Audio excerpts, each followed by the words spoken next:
I didn't go to the Amish countryside to fall in love. I went because I needed to breathe again.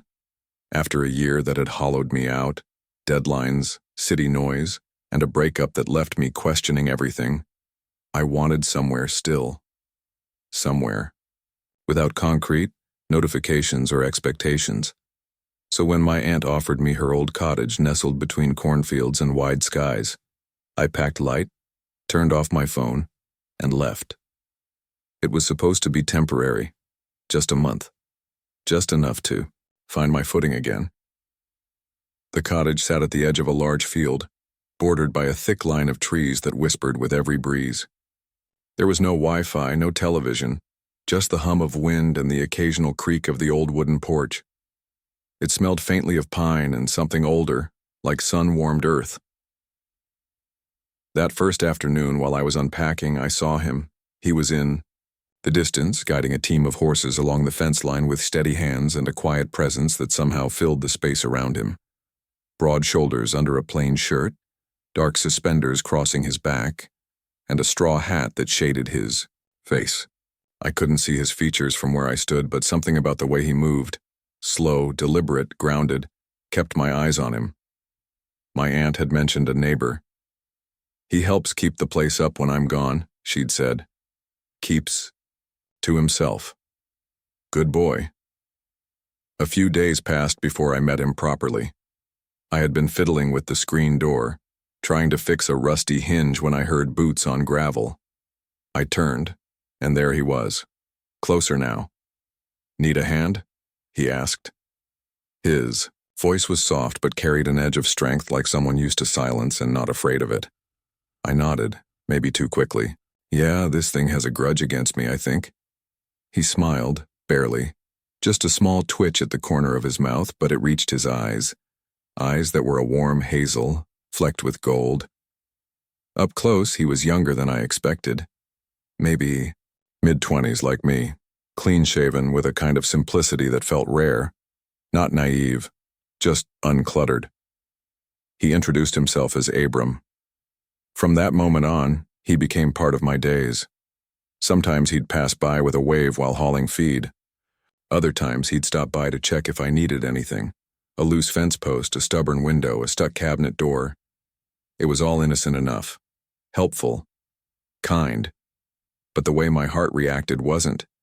It was in the way I waited for his visits without meaning to. The way my chest lifted slightly when I heard his footsteps. The way I found myself watching the way his hands worked, veins beneath sun-darkened skin, or how his hair curled slightly behind his ears when his hat came off. He didn't talk much, but when he did, I listened, carefully, maybe too carefully, and when he'd laugh at something I said, I'd carry that sound with me for the rest of the day. One morning, he brought me a jar of homemade blackberry jam. "Saw you skipped breakfast yesterday," he said, holding it out without much fanfare.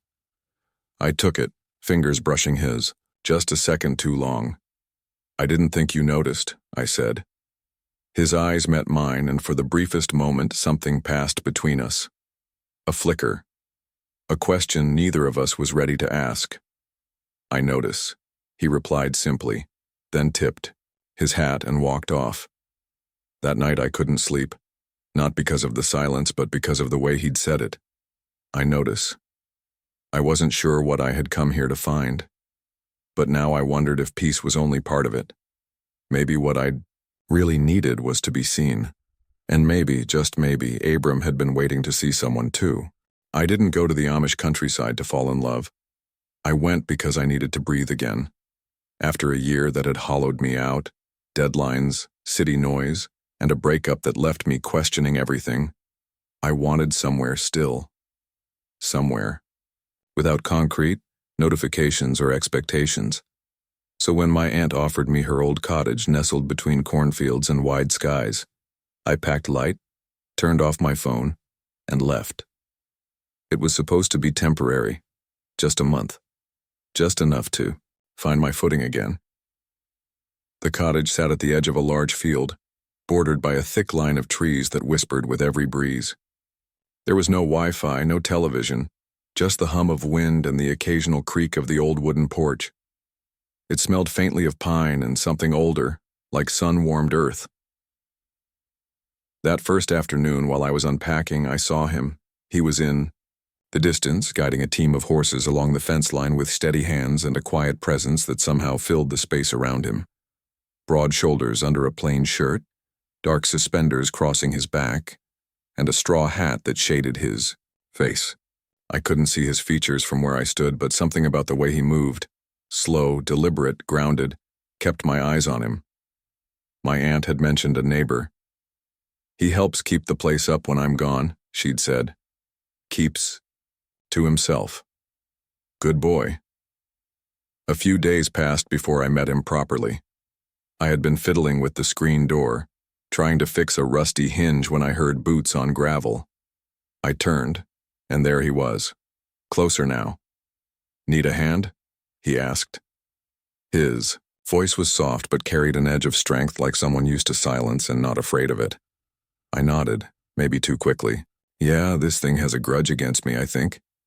He smiled, barely, just a small twitch at the corner of his mouth, but it reached his eyes that were a warm hazel, flecked with gold. Up close, he was younger than I expected.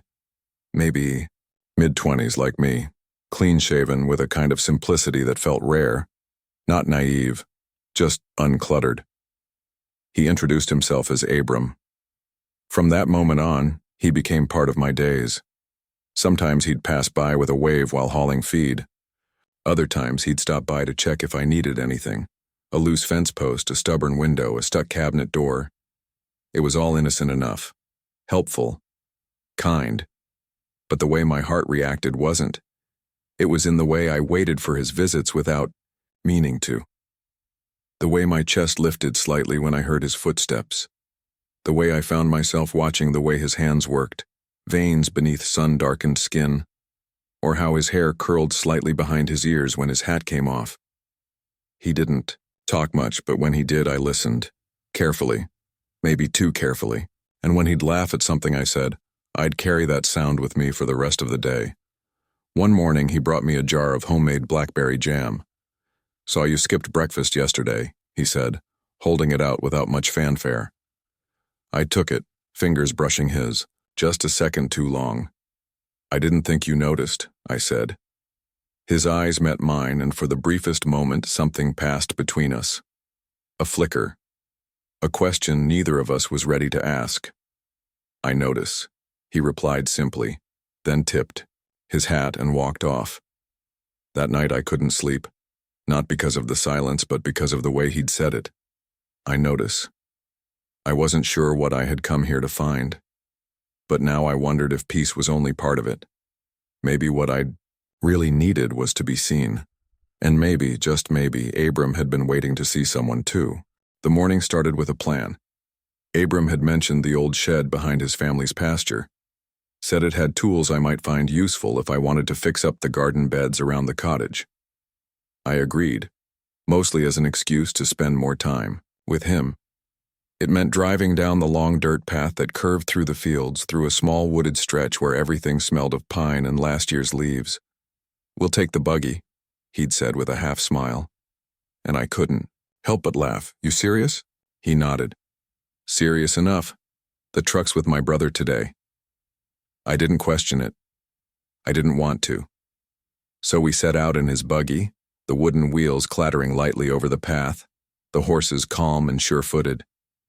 He sat beside me, his hands on the reins, and for a while, neither of us spoke. I just watched the light shift through the trees and let myself enjoy the stillness of being next to him.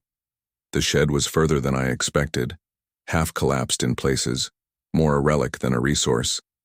We explored it together, pushing open the warped door and stepping into the dust-heavy interior.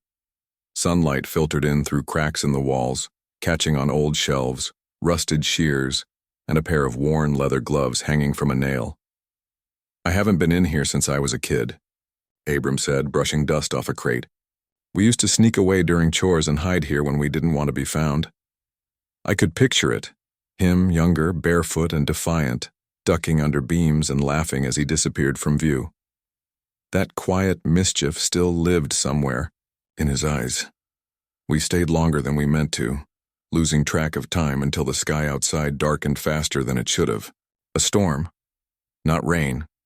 Just the sharp, angry kind with wind that twisted tree branches and knocked the buggy's canvas top loose. By the time we got outside, the horses were skittish, and Abram frowned, looking back the way we'd come. "Wind's too rough," he said, his voice low. "They'll spook if we try to drive through that wooded path right now." "Then what?" He looked at the shed, then back at me. "We waited out." So we went back inside, dragging the door shut behind us. It groaned against the wind, and I leaned against it instinctively while he checked the windows. "It's not going to blow down, is it?" I asked. He shook his head. "Stubborn old thing, like most around here." There wasn't much space, just a corner that was dry and relatively clean, so we sat close, knees nearly touching. The wind howled outside, but in here it was oddly calm. The air smelled of old cedar and dust, and something else. Something warmer, more alive. Him. He reached up and pulled his hat off, ran a hand through his hair and let out a sigh. "Sorry," he said. "Didn't mean to get you stuck in a barn on your day off." "I've been stuck in worse places," I said with a crooked smile. He looked at me, the corners of his mouth twitching in amusement. "Like traffic, board meetings, relationships." His smile faded slightly, his gaze lingering on mine a beat too long. "Yeah," he said softly. "I know the feeling." The quiet settled again, but this time it felt charged. Not awkward, just close. I was aware of every inch between us, every shift in his posture, every breath he took. He leaned back against the wall, legs stretched out, eyes half closed. "You always this comfortable around strangers?" he asked after a moment. "You don't feel like a stranger," I said before I could stop myself. His eyes opened again, resting on mine. Something unreadable flickered in them, like a question he didn't want to ask out loud. My chest tightened. Didn't know how to navigate this, not with him. He was calm, quiet, steady, everything I wasn't used to. But I wanted more. I wanted to know what he looked like when he let his guard down. I wanted to know how his hand would feel in mine. I wanted to ask if he'd ever been curious, if he'd ever let himself feel what I was starting to feel now. But I was afraid. Afraid of pushing too hard, afraid of misreading the silence. "Why did you really come here?" he asked suddenly. I blinked. "I told you, to get away." "Yeah," he said slowly. "But from what?" My mouth went dry. "From people, from noise, from pretending." He was quiet for a moment. "Pretending what?" "That I was happy," I said, my voice barely above a whisper. I didn't mean to look at him when I said it, but I did. And he was already looking at me. His eyes didn't move. His expression didn't change. Then without thinking, I reached up to adjust the collar of my jacket and his hand moved too. Just a simple gesture, brushing a piece of straw from my shoulder. His fingers lingered. My breath caught. The barn was still, and in that stillness everything became too loud. My heartbeat, the way he looked at me, the unspoken thing sitting between us like a weight neither of us had the words for yet. "I notice you," he said softly, almost too soft to hear. I swallowed, hard. "You said that before." "Because it's true." His hand dropped, and the warmth of his touch stayed with me. I wanted to lean in. God, I wanted to close the distance to see if what I felt was real on his lips, in his arms. But something in me hesitated. I didn't want to ruin this fragile, perfect thing we were building. Instead, I shifted slightly closer, just enough for our knees to touch. He didn't pull away. We sat like that, side by side, the wind slowly dying down outside. When the silence finally broke, it was with his voice. "If I tell you something," he said, "will you promise not to leave tomorrow?" I turned my head, heart hammering. "Tell me." He looked down at his hands, then back up at me. "I've never had someone like you in my life. Someone who sees me without me having to explain everything." "You don't have to explain anything," I said gently. He nodded. "But I want to." The air shifted again, heavier now, filled with things unsaid, things waiting just on the edge of being spoken. But not yet. Not here. Not while the wind still howled and the air still carried the scent of dust and distance. Instead, I let my shoulder rest lightly against his. He didn't move. He just stayed, and that was enough, for now. It had been 3 days since the storm, since the moment in the shed when our knees touched and neither of us pulled away. But nothing had been said, at least not out loud.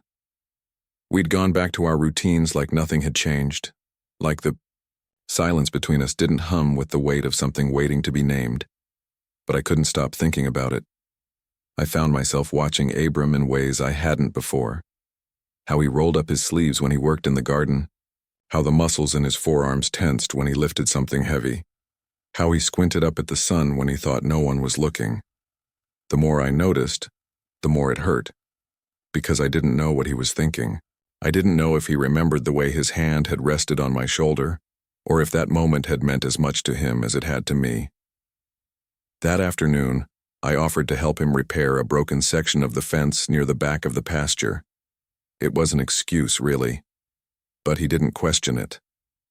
He just handed me a hammer and a crooked smile, and we walked the narrow path in silence, the sun warm on our backs. We worked without talking for a while. I held the boards while he nailed them in, the scent of cedar and sweat filling the air between us. My hands brushed his once, twice, and each time it felt like electricity. Eventually he straightened up, wiping his brow with the sleeve of his shirt. "You've been quiet today," he said, not looking at me. "I could say the same about you." He nodded, lips pressed into a line. "Guess we're both thinking too much." I leaned against the fence, watching the horizon. The fields stretched, on forever out here, golden and still. There was a peace to it, but also a kind of loneliness. "I don't know how to say what I want to say," I admitted, my voice low. He didn't move. "Try." I looked down at my hands. The other night, in the shed, I keep replaying it in my head. He was silent for a beat. Then another. "Me too." That tiny sentence hit me like a stone in water, ripples spreading through my chest. I turned to face him. I felt something. I don't know what it was for you, but for me, it wasn't nothing, he interrupted, voice quieter than I'd ever heard it. I studied his face. He was looking down at the ground, like if he met my eyes, he might lose whatever nerve. He had left. "Then why haven't we talked about it?" "Because I don't know what I'm doing," he said, finally looking up. His eyes were stormy, full of things he hadn't said. "I've lived a life with rules, expectations, and you..." I stepped closer without thinking. "Me? You make it all feel different. Like maybe it doesn't have to be the way it always was." I could feel my heart in my throat. "Is that a bad thing?" "No." His voice cracked. "No, it's not." The wind picked up slightly, rustling the grass around us. I could hear the horses in the distance, the faint creak of the barn's weather vane. Everything felt impossibly still and alive all at once. "I've never felt like this before," I said, stepping closer, my voice trembling. "Not like this. Not with anyone." Abram closed his eyes, jaw tight. "You don't know how long I've wanted to hear that." "Then look at me," I whispered. And he did. His eyes opened, and the weight of his gaze nearly undid me. I could see everything there: fear, hope, want, confusion. It mirrored my own. "I thought I was broken," he said, voice barely above the wind. "Like I was made wrong. Because every time someone talked about love, I couldn't picture it. Not with the girls I was supposed to marry, not with the life they told me I'd have. And then you came along, and it was like finally seeing color in a world that had only ever been black and white." I didn't realize I was crying until he reached out and gently brushed a tear from my cheek. His hand lingered, warm against my skin. "I'm scared," he said. "I am too," I admitted. "But I don't want to keep pretending." "Then don't." The silence that followed was thick with unsaid things. I took his hand in mine, fingers trembling. He didn't pull away. Instead, he let out a shaky breath and stepped in, our foreheads almost touching. "If we do this," he whispered, "there's no going back." "I don't want to go back," I breathed. And then finally, he kissed me.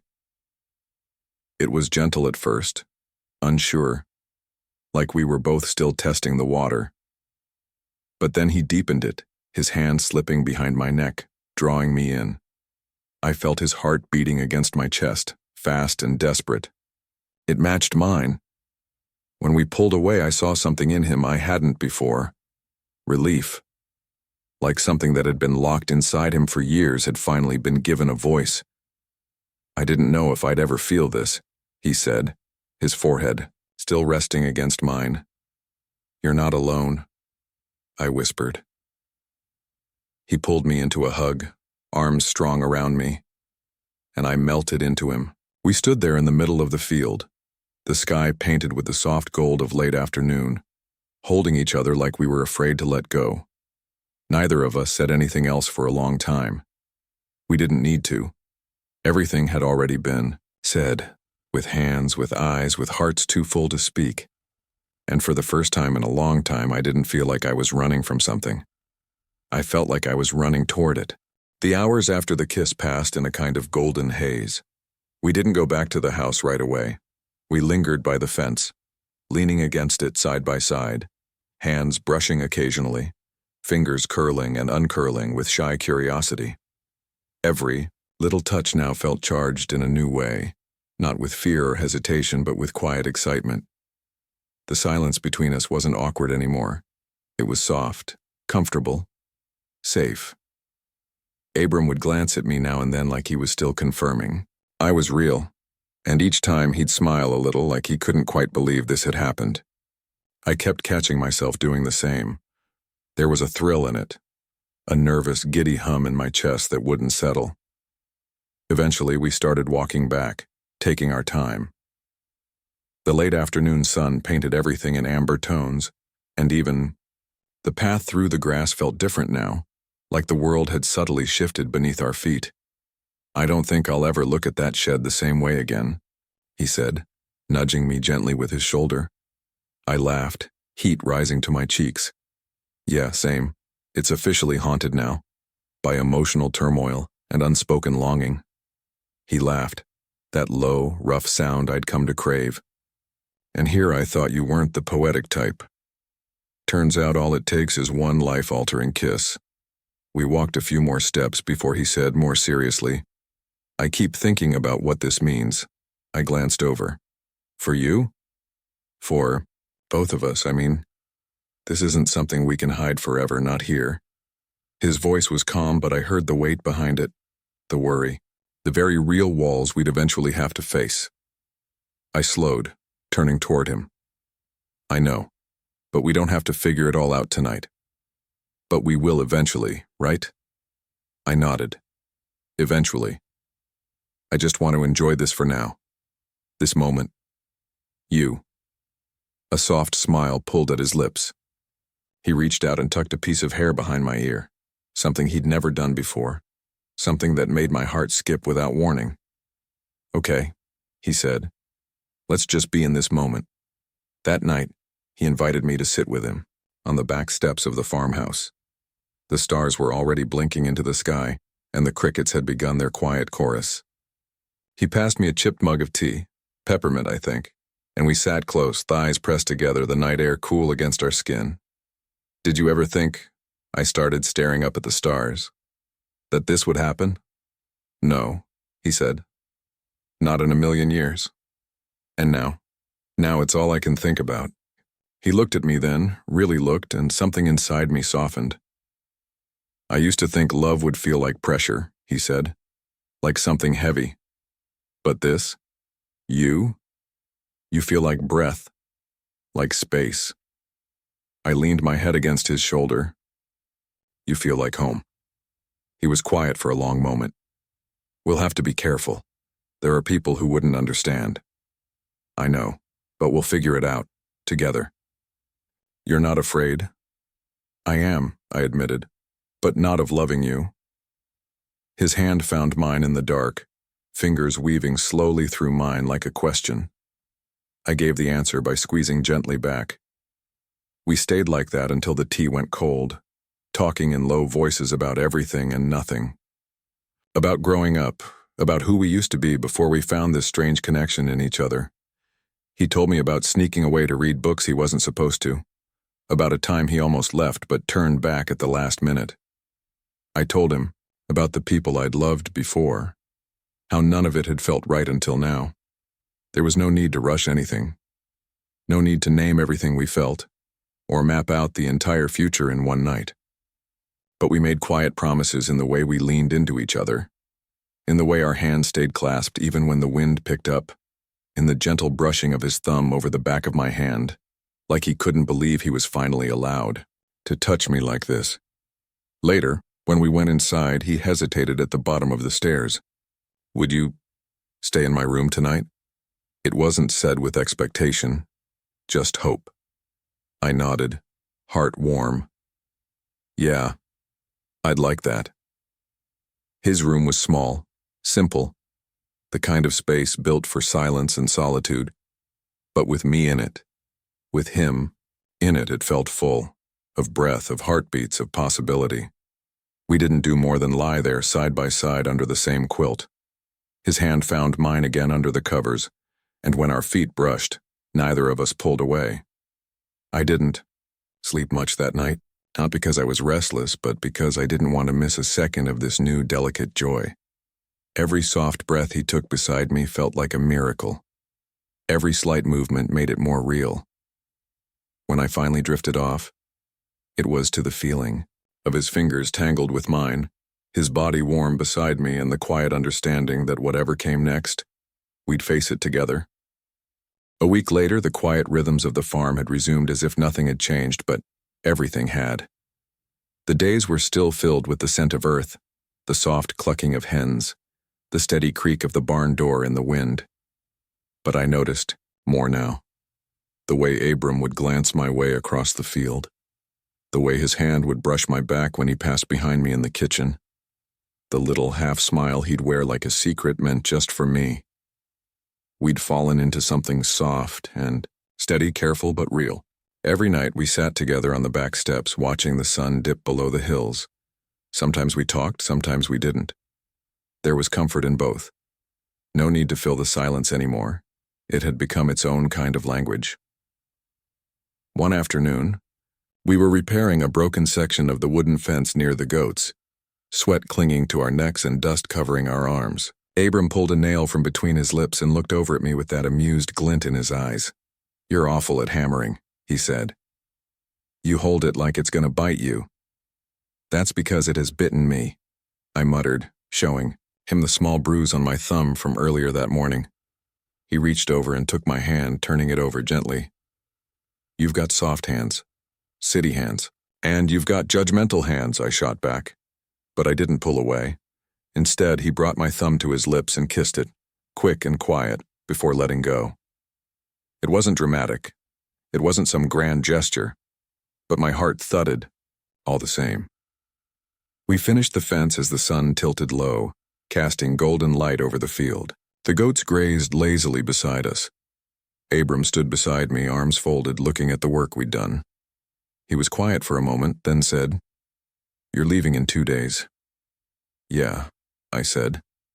The word felt heavier than I expected. I keep trying to tell myself not to care, that it was just a week, just a moment. I turned to him slowly. But it's not. It's more.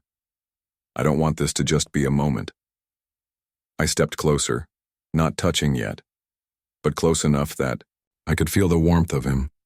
"It doesn't have to be." He looked at me, and for the first time I saw fear there. Not of me, but of hope.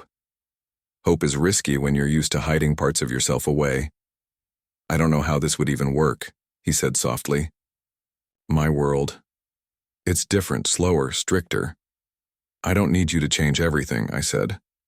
"I just need to know you want this too, that you want me, even if it's slow, even if we take our time."